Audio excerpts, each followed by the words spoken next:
नमस्कार दोस्तों। आज हम एक ऐसे धाम के बारे में बात करेंगे जिसके बारे में कहा जाता है कि वहाँ स्वर्ग से हवा आती है। वहाँ की धरती पर पैर रखने मात्र से ही जन्मों जन्मांतर के पाप और कष्ट मिट जाते हैं। जी हाँ दोस्तों, हम केदारनाथ धाम के बारे में बात करेंगे जो कि एक पवित्र तीर्थ स्थल है।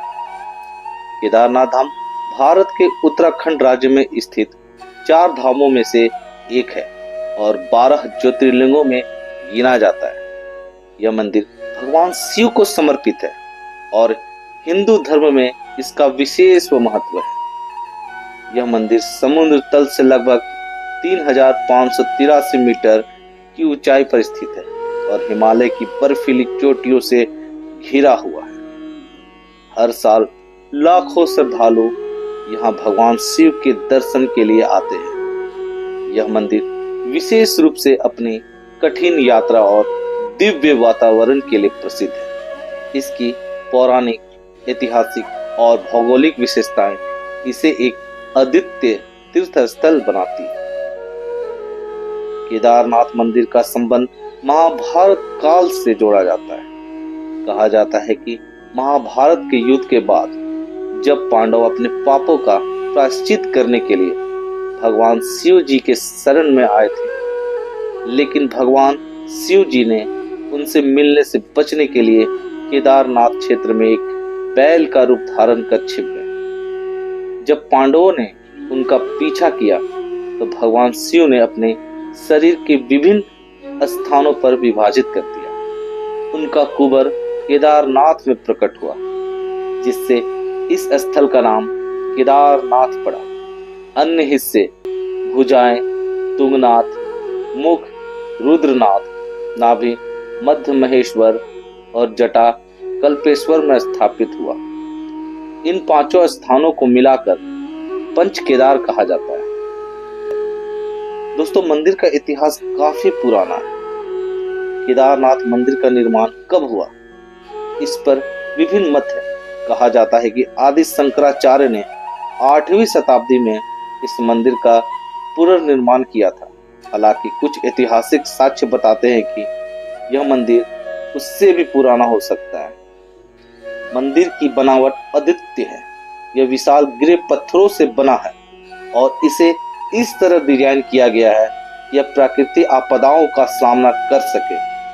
2013 में उत्तराखंड में आई भीषण बाढ़ के दौरान मंदिर सुरक्षित रहा, जिससे इसकी संरचनाएं मजबूती और दिव्यता का प्रमाण मिलता है। केदारनाथ यात्रा कठिन लेकिन अत्यंत पवित्र मानी जाती है। यह यात्रा आमतौर पर ग्रीष्मकाल या कहें मई से अक्टूबर के बीच की जाती है। सर्दियों में यहाँ भारी बर्फबारी के कारण यह मंदिर बंद रहता है। दोस्तों, यहाँ तक पहुँचने के लिए आपको सबसे पहले हरिद्वार या ऋषिकेश आना होगा और वहां से बस या टैक्सी के माध्यम से आपको सोनप्रयाग पहुंचना होगा। सोनप्रयाग से 5 किलोमीटर की दूरी पर गौरीकुंड स्थित है। वहां आपको जाना होगा। गौरीकुंड से ट्रैकिंग शुरू होती है, जो कि लगभग 18 किलोमीटर पैदल यात्रा है। गौरीकुंड से केदारनाथ तक की यात्रा पैदल, खच्चर या पालकी द्वारा की जा सकती है। हेलीकॉप्टर सेवा भी उपलब्ध है, जिससे यात्रा आसान हो जाती है। केदारनाथ मंदिर के आसपास का वातावरण अत्यंत शांत और आध्यात्मिक होता है। यहाँ सुबह और शाम की आरती भक्तों के लिए एक दिव्य अनुभव प्रदान करती है। मंदिर के गर्भगृह में शिवलिंग स्थापित है, जहाँ भक्त पूजा अर्चना करते हैं। बाहरी दीवारों पर विभिन्न देवी देवताओं की मूर्ति उकेरी गई। मंदिर के पास कई दर्शनीय स्थल भी हैं, जैसे शंकराचार्य समाधि। यह मंदिर के पास स्थित है और इसे आदि शंकराचार्य का अंतिम विश्राम स्थल माना जाता है। भीमशिला पत्थर है, जो 2013 की बाढ़ के दौरान मंदिर के पीछे आकर रुक गया और मंदिर की रक्षा किया। दोस्तों, 2013 में उत्तराखंड में बादल फटने और भारी बारिश के कारण केदारनाथ क्षेत्र में भयंकर बाढ़ आ गई थी। इस बाढ़ में हजारों लोगों की जान चली गई और कई गांव तबाह हो गए। हालांकि मंदिर को ज्यादा नुकसान नहीं हुआ, क्योंकि उनके पीछे एक विशाल शिला जिसे भीमशिला कहा जाता है मंदिर को बाढ़ के प्रचंड प्रहार से बचा लिया। बाढ़ के बाद सरकार और विभिन्न धार्मिक संगठनों ने केदारनाथ के पुनर्निर्माण का कार्य किया। अब यह क्षेत्र पहले से अधिक सुविधाजनक और सुरक्षित बना दिया गया। दोस्तों, केदारनाथ यात्रा अगर करते हैं तो कुछ महत्वपूर्ण जानकारियां बहुत जरूरी है। सबसे पहले, यात्रा के लिए उचित समय। मई से अक्टूबर तक मंदिर खुला रहता है। सर्दियों में मंदिर बंद हो जाता है और भगवान की पूजा उखी मठ में की जाती है। अगर आप केदारनाथ यात्रा कर रहे हैं तो इसके दौरान आवश्यक वस्तुएं क्या रखें? ऊनी कपड़े जरूर लें क्योंकि वहां ठंड रहती है। दोस्तों, रेनकोट ले लें क्योंकि वहां समय समय पर बारिश होती रहती है। टॉर्च, दवाइयाँ और ऊंचाई पर सांस लेने में मदद करने वाले उपकरण, अगर मैं कहूँ तो कपूर जरूर लें। दोस्तों, वहां तक पहुंचने के लिए आप पैदल मार्ग, खच्चर और हेलीकॉप्टर का भी सहारा ले सकते हैं। उत्तराखंड सरकार द्वारा यात्रा के लिए रजिस्ट्रेशन अनिवार्य किया गया है।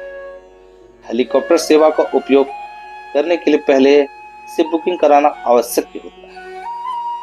दोस्तों, अगर आप ठहरने का विचार करते हैं तो आप सोनप्रयाग में ठहर सकते हैं। वहां आपको बहुत सारे होटल है जहां पर आपको रूम मिल जाएगा। और अगर आप केदारनाथ की ट्रैकिंग करते हैं और कहीं थक जाते हैं तो वहां पर भी आपको विभिन्न संस्थाओं द्वारा कैंप की व्यवस्था की गई है। टेंट है, वहां मिलेंगे, पर पर्सन के जो भी चार्ज है उस हिसाब से वहां पर आपको टेंट मिलेंगे, बेड मिलेंगे, सारी व्यवस्था वहां रहेगी। केदारनाथ धाम केवल एक मंदिर ही नहीं बल्कि एक आध्यात्मिक यात्रा है जो भक्तों को आस्था, धैर्य और प्रकृति की सुंदरता का अनुभव कराती है। यह स्थान न केवल धार्मिक महत्व रखता है बल्कि यह प्राकृतिक सौंदर्य और हिमालय की अद्भुत वादियों से घिरा हुआ है।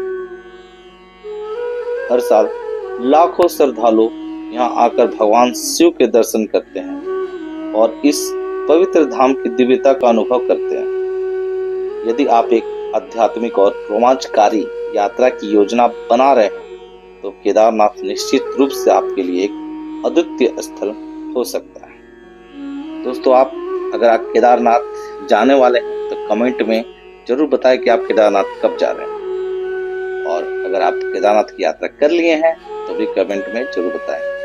कमेंट में जरूर लिखते हैं हर हर महादेव, जय श्री केदार। जी हाँ दोस्तों, अगर आप महादेव के सच्चे भक्त हैं तो हमें सपोर्ट करें, हमारे चैनल को लाइक और सब्सक्राइब जरूर कर दें। जय श्री केदार।